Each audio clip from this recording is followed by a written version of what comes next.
হ্যাঁ হ্যাঁ হ্যাঁ, বিনা পারমিশনে আমি ঢুকেছি কেন? তাই আমাকে পারমিশন। এখানে মদ্যপান চলছিল কেন? কে মদ্যপান করেছে? মদ্যপান চলছিল কি? কে মদ্যপান করেছে? কে? আপনি বিনা পারমিশনে আমাকে আমাকে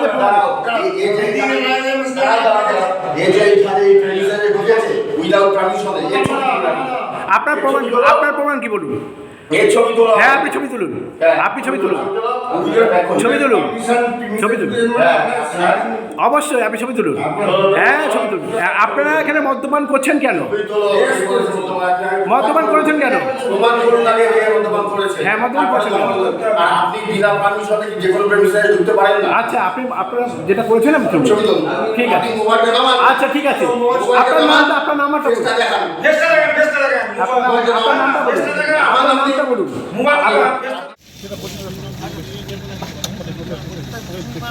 আমাকে দিন হসপিটালে করবে স্যার। ওঠেন, আমি দেখছিলাম। ওঠেন তো, ওঠেন।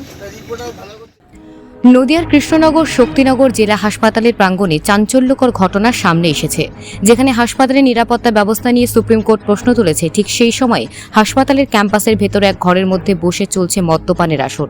এই ঘটনা গোটা এলাকায় ব্যাপক উত্তেজনা সৃষ্টি করেছে। বেশ কিছুদিন ধরে জুনিয়র ডাক্তাররা নিরাপত্তার দাবিতে কর্মবিরতি চালাচ্ছেন, যতক্ষণ না হাসপাতালের নিরাপত্তা সুনিশ্চিত করা হচ্ছে। এরই মধ্যে হাসপাতালের ক্যাম্পাসে এমন ঘটনার সামনে আসায় ব্যাপক প্রতিক্রিয়া শুরু হয়েছে। সাংবাদিকরা এই ঘটনার রিপোর্ট করতে গেলে তাদের ফোন কেড়ে নেওয়া হয় এবং সরাসরি হুমকির মুখে পড়তে হয়। আমাদের সূত্রের মাধ্যমে পাওয়া ভিডিও ফুটেজে দেখা গেছে একাধিক সাংবাদিকদের হেনস্থা করা হয়েছে এবং ক্যামেরা কেড়ে নেওয়া হয়েছে। এর মধ্যেই জানা গেছে হাসপাতালে ইলেকট্রিক্যাল ইঞ্জিনিয়ার রুমের ভেতর চলছে মদের আসর, যেখানে গোটা রাজ্য হাসপাতালের নিরাপত্তার দাবিতে ডাক্তাররা সোচ্চার। ঠিক সেই সময় শক্তিনগর হাসপাতালের ক্যাম্পাসে এমন অদ্ভুত ছবি উঠে আসায় প্রশ্ন উঠেছে প্রশাসনের ভূমিকা নিয়ে। ঘটনার খবর পেয়ে দ্রুত ঘটনাস্থলে উপস্থিত হয় কৃষ্ণনগর কোতোয়ালি থানার পুলিশ। পরিস্থিতি নিয়ন্ত্রণে আনতে সক্ষম হয় এবং এই ঘটনায় হাসপাতালে কর্তব্যরত ইলেকট্রিক্যাল ইঞ্জিনিয়ার সহ দুজনকে গ্রেফতার করা হয়েছে। আমাদের হসপিটাল প্রেমিসেসের মধ্যে একটা পিডব্লিউডির একটা ইলেকট্রিক্যালের এক্সিকিউটিভ ইঞ্জিনিয়ার অফিস আছে।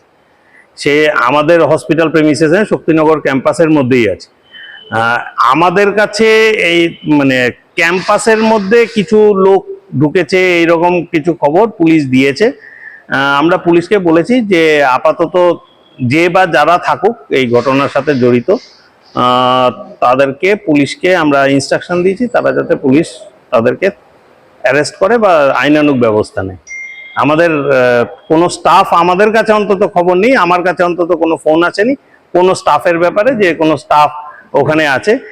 যেহেতু একই প্রেমিসেসের মধ্যে আরেকটা অফিসও আছে, সুতরাং ওই অফিসে কে আছে না আছে সেই বিষয়ে আমরা মন্তব্য করতে পারবো না। আপনারা পিডব্লিউডি ইলেকট্রিক্যাল বা পিডব্লিউডি ডিপার্টমেন্টের সাথে কথা বলতে পারেন, তাদের কাছ থেকে তাদের প্রতিক্রিয়া নিতে পারেন। আমাদের কোনো স্টাফ সংক্রান্ত কোনো খবর এখন অবধি আমাদের কাছে আসেনি। পুলিশ আমাদের কাছে জানিয়েছে এইরকম কিছু ঘটনা হচ্ছে, কিছু লোক হাসপাতাল ক্যাম্পাসের মধ্যে ঢুকেছেন, তাদেরকে আমরা পুলিশকে বলেছি আইনানুগ বন্দোবস্ত করতে। যেখানে চলছে সেখানে তার পেছনেই হচ্ছে নার্সিং। হ্যাঁ, আমাদের পুলিশ যেটা ইনফর্ম করেছে যে এটা হলো পুলিশ আউটপোস্ট আছে, পুলিশ আউটপোস্ট সংলগ্ন অঞ্চলেই এইরকম কোনো ঘটনা হচ্ছে। সুতরাং আমরা পুলিশকে যথাবিহিত বন্দোবস্ত করতে আমরা বলেছি, সেটাতে পুলিশ আশা করি কোনো না কোনো বন্দোবস্ত করেছে। আমাদের না, আমরা পুলিশকে বলেছি কোনো ধরনের কোনো বহিরাগত বা অন্য কেউ যদি থাকেন কোনো ঘটনার সাথে জড়িত তাহলে পরে তাদের সেই সংক্রান্ত আইনানুগ বন্দোবস্ত নিতে।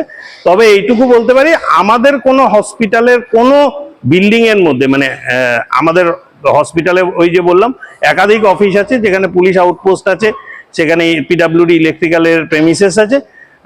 আমাদের যেটা ইনডোর ক্যাম্পাস বা আমাদের যেটা আউটডোর ক্যাম্পাস, সেখানে কোনো ঘটনা ঘটেছে বলে আমরা লোক পাঠিয়েছিলাম, পুলিশকেও জিজ্ঞাসা করেছি, পুলিশ আমাদের কনফার্ম করেছে সেই রকম জায়গাতে কোনো লোক নেই, সেই রকম কোনো ঘটনা ওই জায়গাতে অন্তত আমাদের নেই।